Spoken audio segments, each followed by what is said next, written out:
এই জন্য চিন্তা করেছে, চলো অদূর ভবিষ্যতে এমন এক প্ল্যান বানাও যে প্ল্যানে এদেশের বাচ্চারা যেন কোরআন পড়তে না পারে। কথা ঠিক কিনা বলেন না? রব্বে কারীম বলেন না, আমি বিসমিল্লাহির রহমানির রহিম 114 বার লিখে সিদ্ধান্ত দিয়েছি বিসমিল্লাহির রহমানির রহিম দিয়ে যে শিক্ষা ব্যবস্থা শুরু হবে ওটা থাকবে।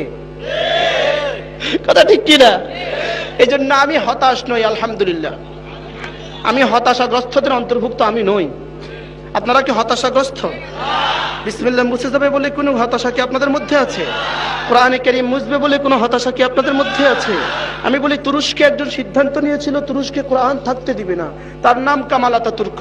26 বছরের ক্ষমতার সময়ে সে কোরআন নিষিদ্ধ করেছে, আরবি বর্ণমালা নিষিদ্ধ করেছে, আজান নিষিদ্ধ করেছে, জুমা নিষিদ্ধ করেছে, জামাত নিষিদ্ধ করেছে, কিন্তু শেষ পর্যন্ত আজকে কামাল আতাতুর্ক নাই, কোরআন আছে।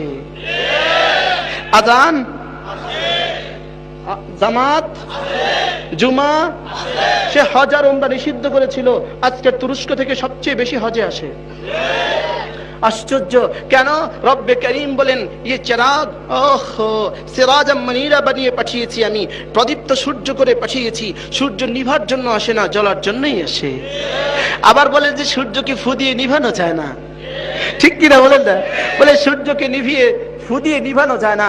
এজন্য আমি ওই দলের পক্ষে, ওয়ালা তাকনাতু মির রাহমাতিল্লাহ।